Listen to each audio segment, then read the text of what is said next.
Kita akan membaca firman Tuhan dalam Matius pasal 22 sampai ayat 27.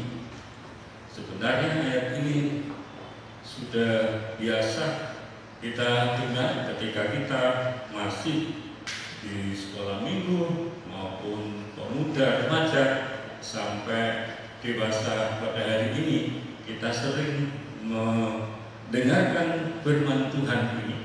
Namun demikian firman Tuhan ini semakin digali, semakin dalam pengetahuan kita, semakin digali, semakin kita mendapatkan berkat yang berlimpah-limpah, karena firman Tuhan ini adalah firman yang hidup, yang memberikan kehidupan hati dan pikiran kita di saat ini maupun dalam kehidupan yang akan datang. Dalam Matius pasal 14 ayat 22 sampai dengan ayat 27. Kita akan membaca bersama-sama. 1, 2, 3. Sesudah itu Yesus segera memerintahkan murid-muridnya naik ke perahu dan mendahulunya ke seberang. Sementara itu dia menyuruh orang banyak pulang. Dan setelah orang banyak itu disuruhnya pulang, Yesus naik ke atas bukit untuk berdoa seorang diri. Ketika hari sudah malam, dia sendirian di situ. Perahu murid-muridnya sudah beberapa mil jauhnya dari pantai dan diperlukan gelombang karena angin sakal. Kira-kira jam 3 malam datanglah Yesus kepada mereka berjalan di atas air. Ketika murid-muridnya melihat dia berjalan di atas air, mereka terkejut dan berseru, "Itu hantu!" lalu berteriak-teriak karena takut.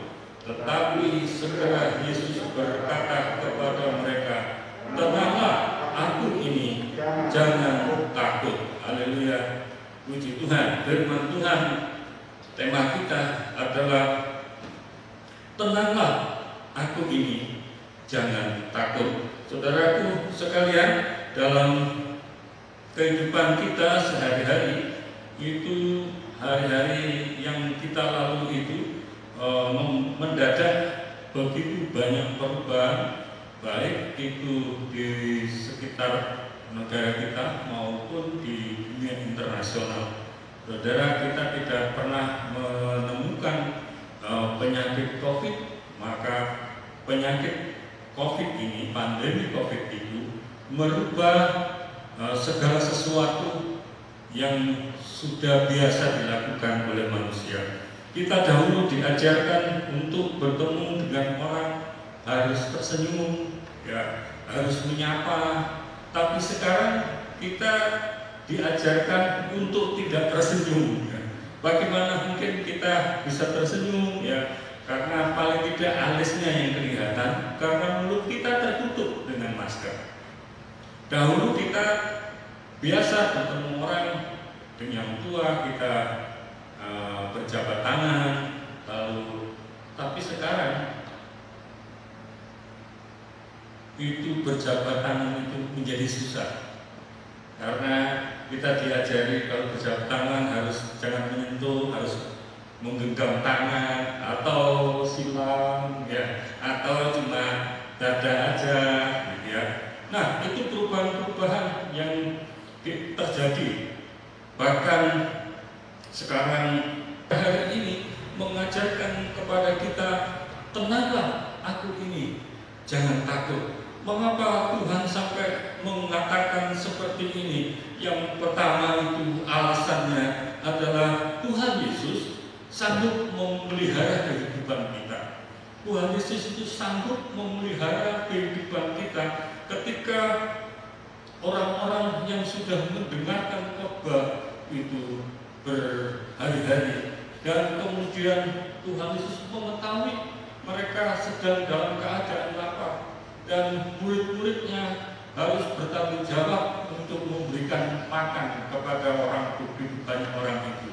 Tetapi murid-muridnya tidak sanggup memenuhi kebutuhan mereka. Akhirnya ditemukanlah yang anak kecil yang membawa bekal itu, dan Tuhan merubah bekal makanan dari anak-anak ini bisa mencukupi segala kebutuhan dari orang banyak itu. Saudaraku sekalian, bahwa Tuhan Yesus itu bukan hanya menyembuhkan, bukan saja Tuhan Yesus itu sanggup membangkitkan orang yang mati dan kemudian hidup kembali, tapi Tuhan Yesus itu juga sanggup memelihara kebutuhan orang-orang banyak, dan Tuhan juga sanggup memenuhi segala keperluan kita pada hari ini. Saudaraku sekalian, pada hari-hari yang begitu sulit itu, tahun ini, 2 tahun yang kita jalani itu semua orang menjadi kekurangan, keuntungannya bahkan bisa hilang. Tapi saya bersuka cita ketika pandemi datang itu, justru kami malah lebih santai. Saya bilang sama istri, coba kamu hitung-hitung keperluanmu bulanan. Wah, ternyata saudara, biasanya kami kebingungan untuk menutupi keperluan yang begitu tidak terduga dalam kehidupan kami. Tapi pada saat pandemi itu justru kami merasa tenang. Mengapa merasa tenang? Ya karena salah satunya istri saya itu kerjanya lebih banyak di rumah, ya, lebih banyak di rumah, online seperti itu. Ketika online berarti menghemat biaya. Hematnya apa? Ya kami tidak setiap hari mengeluarkan bensin. Biasanya bensin sekali keluar itu 20.000 ya keluar. Jadi sekali isi 20.000. Tapi karena seperti itu, maka pengeluaran 20.000 itu tidak terjadi. Ya. Terus hal-hal yang lain yang mengejutkan, yang tidak kami perkirakan. Pada suatu saat kami merasa kekurangan beras, kekurangan itu mendadak ketika kami masuk.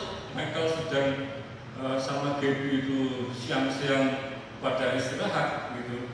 Wah, ternyata kami pulang keluar dari sama istri, saya kaget karena di depan itu sudah ada beras dan sembako. Karena wah, ini siapa yang taruh beras di sini? Ada beras, ada sembako. Saya bilang, ini malaikat dari mana nih yang kirim? Saya bilang. Dan saudaraku, luar biasa. Dan kami tahu bahwa Tuhan tahu bahwa kebutuhan kami, sehingga Tuhan kirim orang lain untuk datang ke gereja ini, yang setelah dikonfirmasi ternyata orangnya juga tidak pernah ke sini, dan saya juga nggak kenal, kecuali dia baru, Pak Lukas, kami ada berkat di depan gereja, dan berkatnya itu sudah saya masukkan. Jadi saudaraku, hal-hal yang seperti ini yang tidak terduga, Tuhan itu sanggup memelihara keperluan kita, Seperti firman Tuhan ini jelas mengatakan kepada kita, sesudah itu Yesus segera memerintahkan murid-muridnya naik ke perahu dan mendahului ke seberang. Sementara itu ia menyuruh orang pulang. Jadi sementara itu dia menyuruh murid-muridnya untuk menyeberang dengan perahu dan juga menyuruh orang-orang pulang. Pulang itu bukan dengan kelaparan, dan bisa bayangkan mendengarkan khotbah di atas bukit itu penuh dengan sukacita sehingga mereka lupa ada hal yang dibutuhkan, yaitu makan itu. Dan tapi Tuhan Yesus memenuhi segala kebutuhan makan itu, sehingga ketika dia pulang itu tidak ada orang yang pingsan, tidak ada orang yang mengeluh, karena apa? Rohani dipenuhi dan kebutuhan jasmani itu dipenuhi, sehingga mereka bersukacita memuji memuliakan nama Tuhan. Oh, luar biasa. Makanya Tuhan itu mengatakan, tenanglah aku ini, jangan takut. Tuhan menyuruh kita tenang supaya kita ini bisa fokus kepada Tuhan Yesus, supaya kita bisa fokus untuk mengandalkan Tuhan, dan kita tidak takut atas segala kebutuhan kita yang sudah setiap hari kita perjuangkan.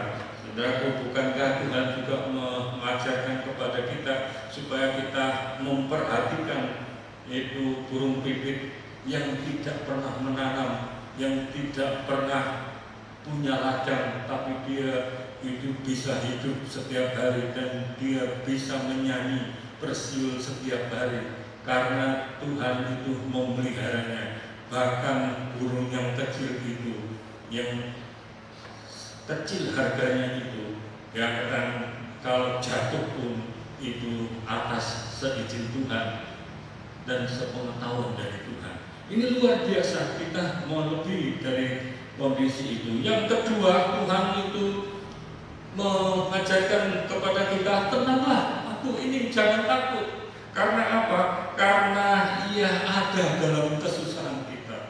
Ia ada dalam kesusahan kita. Saudaraku, ketika Yesus selesai menyuruh orang-orang pulang dan murid-muridnya disuruh untuk menyeberang, itu tujuannya adalah di seberang itu pasti ada pelayanan baru. Dan sudah tahu ketika menyeberang itu di samping danau itu Tuhan sedang tahu bahwa ada orang yang rindu untuk dilepaskan dari kesulitan-kesulitannya, yaitu salah satunya adalah orang gila di Gerasa yang dikuasai oleh roh-roh jahat. Dan itu salah satu tujuannya murid-muridnya untuk disuruh menyeberang ke sana. Tapi saudaraku sekalian, dalam kondisi yang seperti itu, tiba-tiba murid-muridnya sudah jauh dari tepi pantai itu. Mereka sedang mengalami kesulitan, sedang mengalami kesusahan yang luar biasa, bahkan ketakutan yang luar biasa. Karena apa? Perahunya itu diombang-ambingkan oleh gelombang dan karena ada angin sakal atau badai yang luar biasa yang sedang mengamuk di tengah-tengah danau itu. Saudaraku sekalian, ketika murid-muridnya dalam kondisi yang seperti ini, Tuhan Yesus tahu semua keperluannya. Tuhan Yesus tahu keadaan murid-muridnya, meskipun mereka tidak punya harapan seperti kebiasaan dalam hidupnya. Bukankah mereka adalah nelayan-nelayan yang luar biasa? Dia punya keterampilan yang luar biasa untuk mencari ikan, tapi hari itu, malam itu, mereka tidak kuasa untuk dapat mengendalikan perahu, dan mereka terombang-ambingkan oleh angin yang luar biasa. Ketika kesulitan yang seperti ini datang, itu bukan Yesus tidak mengetahui kondisi itu, tetapi Yesus justru memperhatikan kondisi itu dan kesulitan-kesulitan yang dihadapi oleh murid-muridnya. Itulah sebabnya dikatakan ayat 26 itu, ketika murid-muridnya melihat dia berjalan di atas air, mereka terkejut dan berseru, "Itu hantu," lalu berteriak-teriak karena takut. Saudara sekalian, bahwa ketika Tuhan Yesus itu mengerti semua kesulitan murid-muridnya, dan murid-muridnya seakan tidak punya harapan, hari itu, malam itu, kira-kira jam 3 malam, itu jam 3 malam berarti jam 3 pagi ya, dan itu berarti sudah selesai hidupnya, sudah pastilah selesai riwayatnya. Tetapi luar biasanya, Tuhan itu menunjukkan kuasanya, Tuhan itu menunjukkan kekuatannya, yaitu Yesus berjalan di atas air. Sampai hari ini tidak ada seorang pun yang bisa menirukan Yesus berjalan di atas air. Tapi kalau saudara melihat film kungfu, itu ada murid dari Shaolin yang dia bisa berlari di atas air. Beda ya, mengapa berlari di atas air dengan berjalan di atas air? Itu berbeda. Kalau itu dengan kecepatan lari, kalau punya tenaga dalam, wah itu semakin ringan. Karena apa? Menempel di air itu tidak begitu dalam. Jadi kecepatannya luar biasa ya. Mereka bisa lari. Kalau toh ada yang seperti murid Shaolin itu bisa berlari di atas air. Beda dengan berjalan. Kalau dengan berjalan berarti dengan kekuatannya, dengan ketenangannya, dan dia tidak tergesa-gesa, dan itu berarti berat tumpuannya ke kaki, ke air itu. Maka kalau ada orang yang jago kungfu pun tidak sanggup akan berjalan di atas air, karena itu pasti tenggelam ya.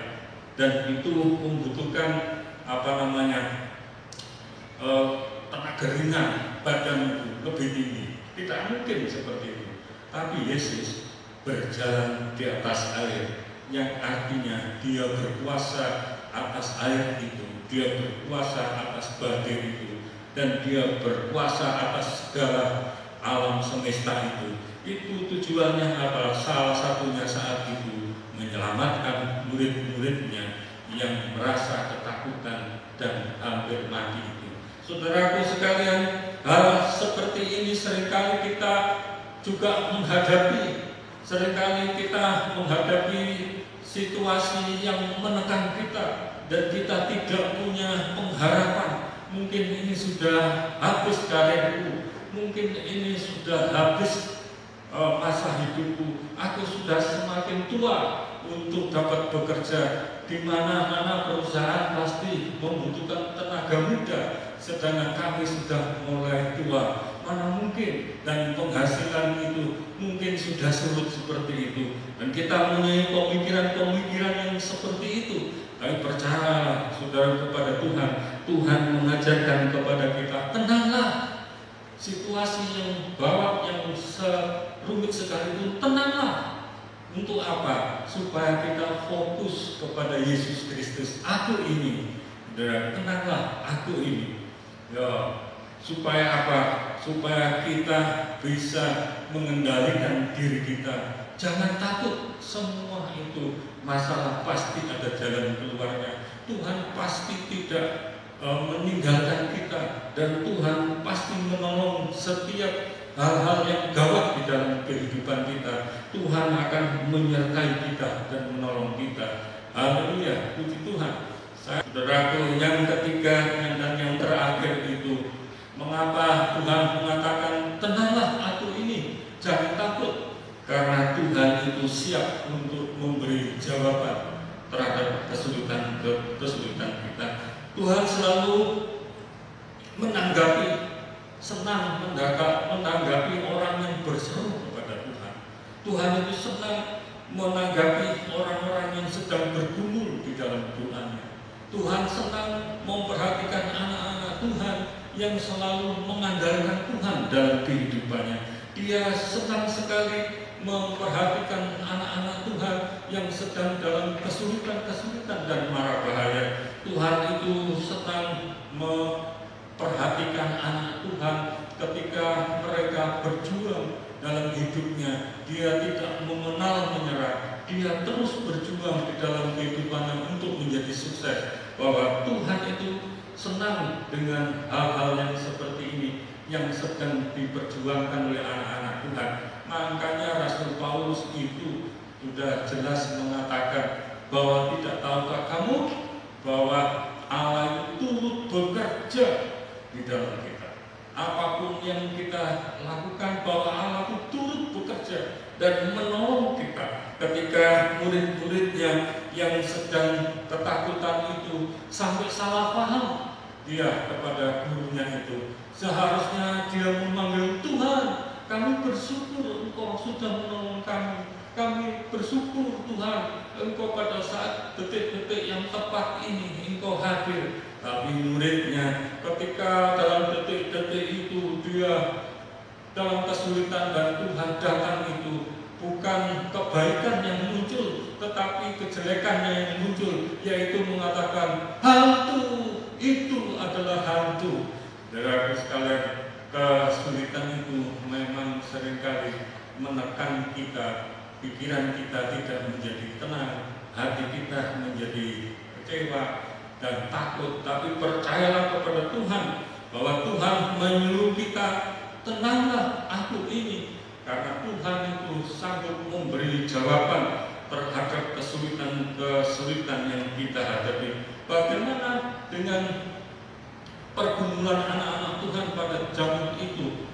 Oh, ketika Silas dan Paulus itu menghadapi aniaya, dia di penjara paling dalam, dikawal dengan pasukan yang kuat, kakinya, tangannya dirantai dengan belenggu. Tapi Paulus dan Silas itu berdoa dan memuji Tuhan. Dia tidak mengalami ketakutan yang begitu dalam, karena tahu bahwa Tuhan itu memberi jawaban yang tepat. Ketika malam-malam itu dia hanya menyanyi, berdoa, memuji nama Tuhan, dan orang-orang di penjara itu dikatakan mereka mendengar Paulus dan Silas untuk berdoa. Apa yang terjadi? Tuhan memberikan jawaban yang begitu luar biasa. Ada terjadi gempa bumi di sekitar penjara itu, sehingga pintu-pintu penjara terbuka dan semua narapidana sebenarnya bisa keluar dari penjara itu. Tapi kenyataannya tidak seperti itu, karena ada Paulus dan Silas yang tidak lari dari penjara itu. Saudaraku sekalian, kita juga akan mengalami hal-hal yang sulit dalam kehidupan ini. Ingatlah, Tuhan mengatakan, tenanglah aku ini, jangan takut, karena Tuhan itu memberi jawaban terhadap kesulitan-kesulitan kita. Tuhan memberikan jalan yang terbaik terhadap masalah yang kita hadapi. Tuhan akan menolong kita asal kita tenang, kita fokus kepada Yesus Kristus. Lalu Tuhan Yesus itu mengatakan jangan takut, berarti Tuhan akan memberi jawaban yang pasti dalam hidup kita, dalam bentuk apapun yang kita perjuangkan. Tenanglah, jangan takut. Yesus itu sanggup memberi jawaban yang sulit sekalipun itu akan dimudahkan. Sekalipun kita di ujung tanduk tidak ada jalan keluar, Tuhan itu berkuasa. Dia akan memberikan jalan keluar sehingga kita boleh memuji, memuliakan nama Tuhan. Haleluya, puji Tuhan. Kiranya firman Tuhan ini menolong kita, mengingatkan kita akan kasih karunia Tuhan terhadap kita. Tenanglah, aku ini, jangan takut, bahwa Tuhan itu sanggup memberi jawaban-jawaban ketika kita menghadapi kesulitan-kesulitan dalam hidup ini. Haleluya.